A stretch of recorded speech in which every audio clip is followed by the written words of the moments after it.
she declared during supper. "I'm engaged to your closest buddy.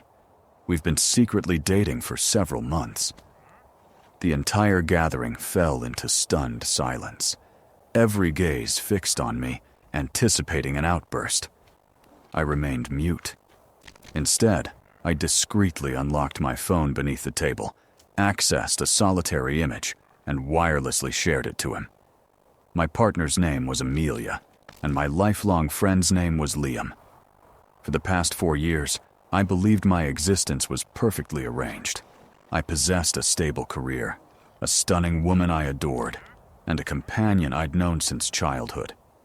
In reality, I held on to none of those. What I truly had was a volatile situation on the brink of detonation. And over the preceding 6 weeks, I'd methodically diffused it, ensuring that when it ultimately erupted, I'd emerge as the sole survivor unscathed. The initial fracture in the foundation surfaced roughly 2 months prior. Amelia began transforming. The Amelia I knew was a lively, grounded individual content with a pizza and a film evening. This altered version was fixated on prestige. All of a sudden, she insisted on attending elite art exhibitions, the hottest new eateries, and select philanthropic gatherings. Our weekends, formerly dedicated to just the two of us, became overrun with a social itinerary I played no role in devising. When I inquired, she'd merely dismiss it with a wave. "It's for my professional advancement, Ethan. It's about building connections. You wouldn't grasp it." Subsequently, the presents arrived. A luxury purse she asserted was acquired at a significant markdown, a pair of footwear exceeding my monthly vehicle installment, which she described as a token from a client. Her explanations always seemed credible, sufficiently so to make me feel guilty for doubting them. Liam, my dearest friend, served as her staunchest supporter. He'd visit our residence for a match, and he'd rave about her aspirations. "She's destined for greatness, buddy," he'd proclaim, patting my shoulder. "You're fortunate to have a partner with such determination." I now recognize he wasn't merely encouraging her, he was evaluating the rival. The genuine warning signal activated 6 weeks earlier. It wasn't a singular incident, but an accumulation of subtle, intentional shifts. She commenced safeguarding her mobile device as if it harbored national secrets, tilting the display away and accepting calls elsewhere. Then, her computer inexplicably developed severe malfunctions just ahead of a major work assignment. She requested permission to utilize our communal home workspace machine for a couple of weeks. As a software developer, I was proficient with computers. I assured her I'd establish a new user account to prevent any interference with my documents. That provided the entry point I required. Prior to setting up her profile, I embedded a covert keystroke recorder and remote surveillance program. It felt like a profound breach of confidence, yet my instincts insisted the trust had already evaporated. I was merely seeking verification. Confirmation arrived swiftly. The evening she first employed the device, I observed everything from my personal laptop in the adjacent space. I witnessed her accessing a clandestine email address. I viewed the exchanges between her and Liam. They transcended mere flirtation. They were orchestrating a future together. They were ridiculing me, my employment, my perceived lack of drive. They discussed the ideal timing to inform me, strategizing a method that would leave me too shocked to respond. Then, I encountered the additional correspondences, those directed to a gentleman named Julian Croft. A brief online investigation unveiled his identity. A property tycoon in his late 50s, wedded and exceedingly affluent. The communications with him differed, a strategic blend of compliments and assurances. She was engaged in a far grander, riskier scheme than I'd ever envisioned. Liam wasn't the ultimate objective. He represented merely the socially palatable enhancement from me until she could secure the genuine prize. The treachery struck like a physical assault. My most trusted ally, the woman I cohabited with, but the fury soon yielded to a frigid, analytical resolve.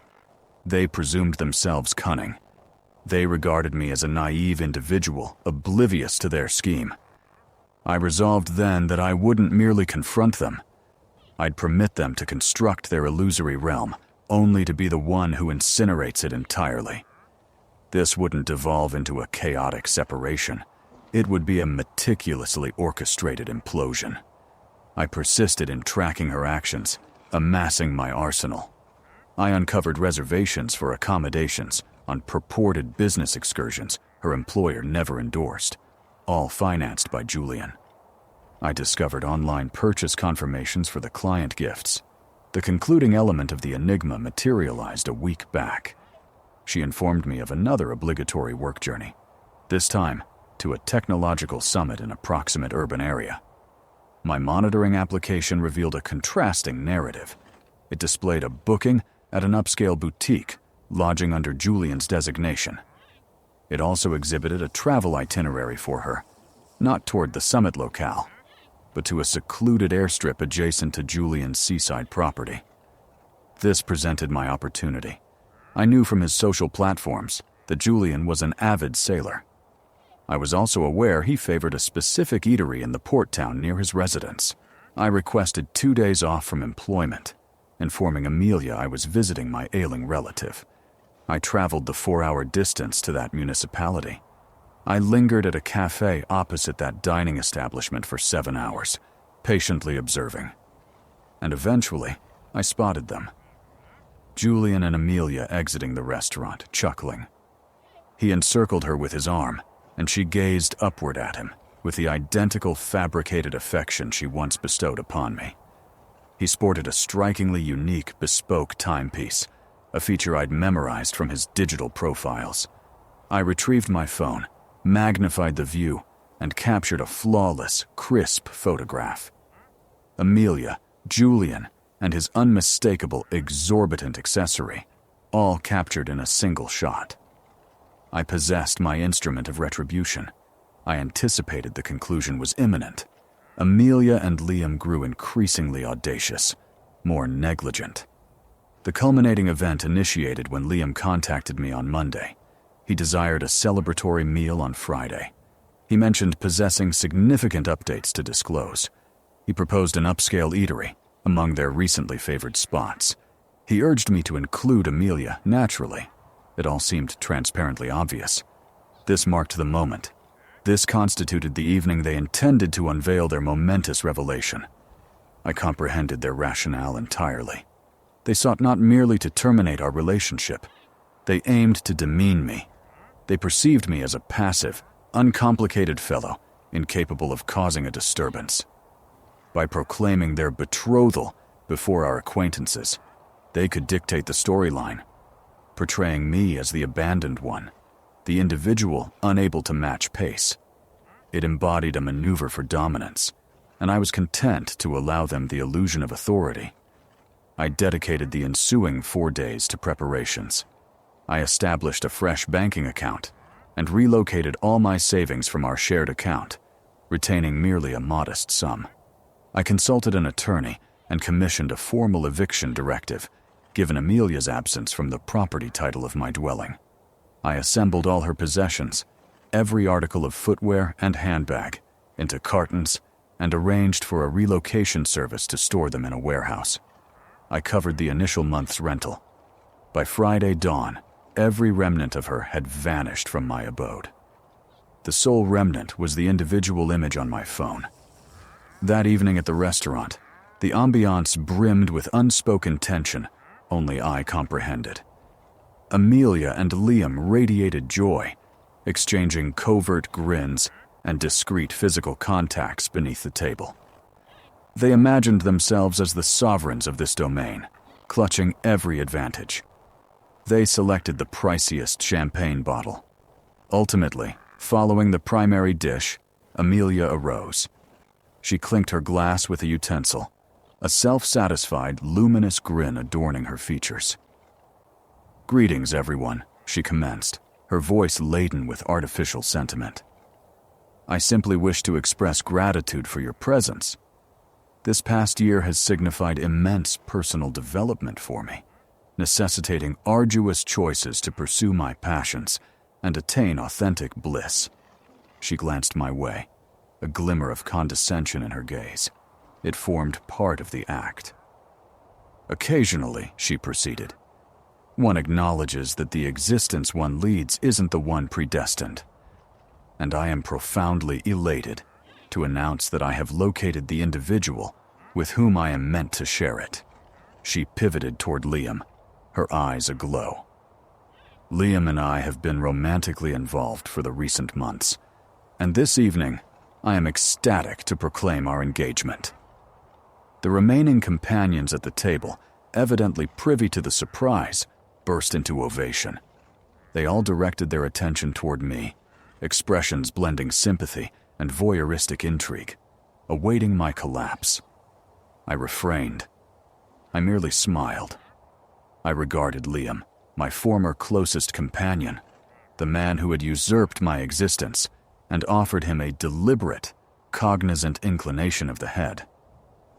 Thereafter, I lowered my gaze to my phone. I chose the photograph captured a week prior, depicting Amelia and Julian, with his gleaming, bespoke timepiece in the daylight. I selected Liam's contact and initiated the wireless transmission. Shortly, Liam's device signaled. He peered at it, a trace of irritation crossing his visage. Then, his eyes expanded. He froze entirely. The hue departed his complexion, rendering him pallid.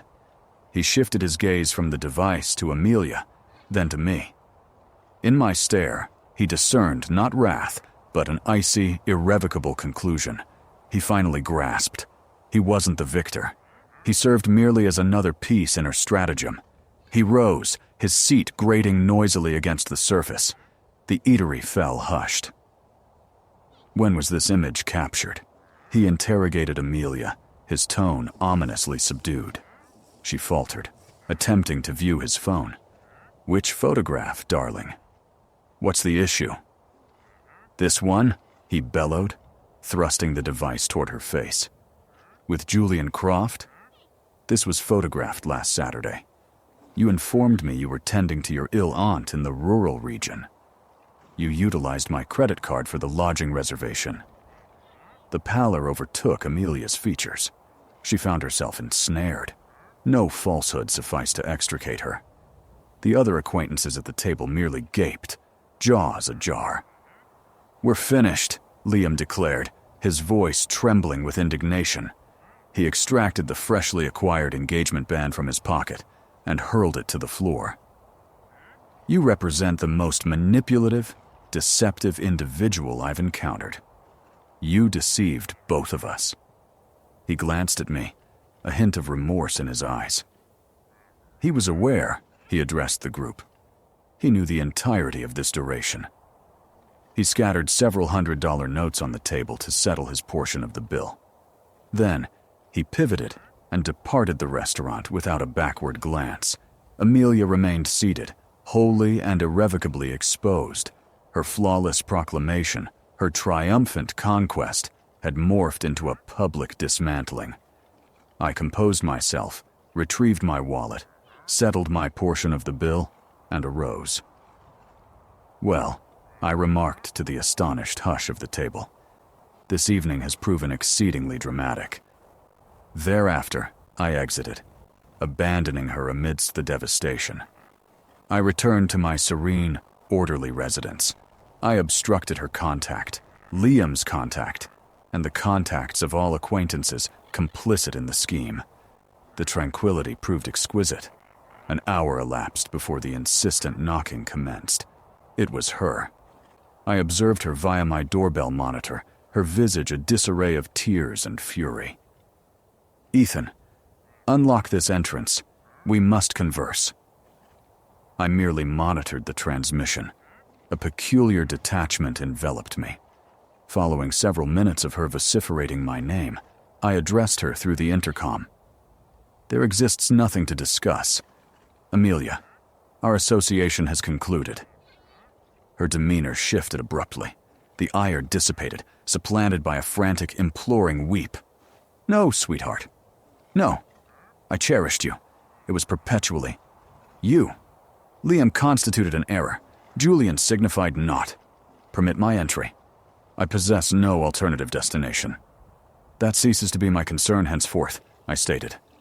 Your possessions reside in a warehouse facility. The access key and location details have been dispatched to your familial residence via express delivery. They ought to arrive by tomorrow morning. She merely fixed her gaze upon the camera, her lips parting and closing. The notion that I had anticipated her every maneuver eluded her cognitive grasp. She recommenced shrieking, an unrefined, primal utterance of sheer exasperation. She vociferated her loathing for me, her absence of affection, my ruination of her existence. I deactivated the intercom and proceeded to my kitchen to prepare a beverage. I harbored one final maneuver. I located Julian Croft's spouse on social networks. Her account was openly accessible. I transmitted a missive from a freshly established anonymous profile. It featured the identical image dispatched to Liam, accompanied by a succinct caption. Your spouse last Saturday believed you should be informed. The subsequent morning, I received a call from an unidentified number. It originated from Amelia's father. His inflection lacked animosity. It conveyed resignation. He indicated the courier had recently delivered the warehouse access item. He recounted Amelia's nocturnal arrival at their domicile in hysterics, narrating a distorted rendition of events, wherein I portrayed the antagonist. He mentioned that upon receipt of the key, they discerned my account aligned more closely with veracity.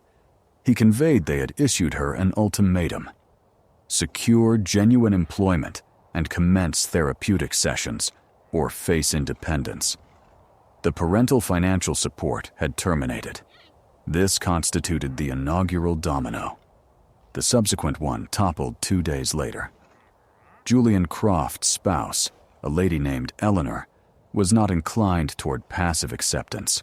She refrained from responding to my anonymous communication. Conversely, I received an electronic missive to my professional address from her personal aide, soliciting a concise, confidential conversation. I consented. Eleanor exhibited politeness, frigidity, and efficacy. She had evidently conducted thorough research on me.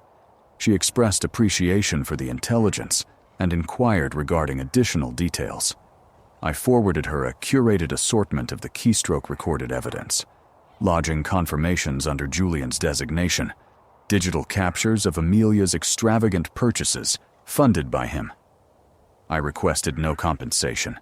Assisting her sufficed as gratification. The repercussions proved magnificent. Within a week, announcements of the Crofts' imminent, highly publicized dissolution emerged. Eleanor, equipped with my documentation, divested him entirely. Yet she pursued beyond mere finances. As a principal stakeholder in a competing enterprise, she leveraged the controversy to execute a hostile acquisition of a division within Julian's firm, a venture he had pursued for years. She not only divorced him, but professionally incapacitated him. Julian, ensnared in judicial and fiscal turmoil, ceased all communication with Amelia. Her lucrative opportunity had evaporated. Concurrently, Amelia initiated a defamation effort against me. It manifested as feeble and pitiful. She disseminated to our former companions that I embodied a domineering tyrant who fabricated a manipulated image to fracture her bond with Liam, owing to my inability to endure her contentment. It might have succeeded had Liam not embarked on his own scorched earth offensive. He reached out approximately a week post-dinner. He sounded devastated. He refrained from apologizing for the liaison. He wasn't that caliber of individual, but he did express regret for underestimating me. He disclosed having entered our prior collective conversation and expounded the complete veracity. The months of deception, the scheming, Amelia's additional entanglement with Julian. He executed this to preserve his own standing, not to aid me, yet the outcome mirrored. He concluded the dialogue stating, "She's a sociopath, buddy. You're fortunate to have escaped her." He relocated to another state a month thereafter. Amelia had now become utterly untouchable. She lacked a romantic partner, no betrothed, no prosperous patron. Her guardians maintained distance, and her acquaintances had aligned with me or Liam. She existed as a societal outcast. Subsequently, the ultimate pitiful stage commenced. Roughly a month following the dinner, I obtained a formally composed epistle via postal service. It originated from an attorney. Amelia demanded monetary sustenance. She asserted our 4-year union qualified as a common law matrimony and entitled her to half my holdings, encompassing a share of my dwelling's worth. She additionally pursued litigation for psychological anguish inflicted by my overt debasement of her. I merely chuckled and relayed it to the legal counsel I had previously engaged. My attorney's rebuttal was masterful. It spanned a single page. It affirmed our jurisdiction's non-recognition of common law unions. It incorporated a duplicate of the property title, denoting sole ownership acquired prior to our acquaintance. It featured the formal eviction directive. And then, the concluding segment, my preferred portion. It stipulated that, should she advance with her baseless legal action, my legal representatives would compel subpoenas for testimonies concerning her infidelity, encompassing one Mr. Liam Lassiter and one Mr. Julian Croft. It remarked that Mr. Croft's exceedingly public and acrimonious divorce proceedings might render him reluctant, yet his deposition on their fiscal agreements would prove pertinent. We received no further communication from her legal representative. 6 months have transpired. The quietude is absolute. I learned via indirect channels that her parents eventually relented and permitted her residence in their cellar. She occupies a menial administrative position, perpetually lamenting the inequity of her circumstances. Julian Croft has dwindled to a mere specter of his prior incarnation, while his ex-spouse, Eleanor's enterprise, flourishes. Liam has departed. The acquaintances who supported them have vanished. My existence is tranquil. I have regained my domicile, my fiscal stability, and my mental serenity. They endeavored to engage in a contest, presuming themselves the sole cognizant of the guidelines. They failed to perceive I had already revised the programming and positioned the pieces. I barred Amelia across all mediums, altered my contact number the following day, and savored the stillness. I emerged victorious, not through shouting or combat, but via strategic contemplation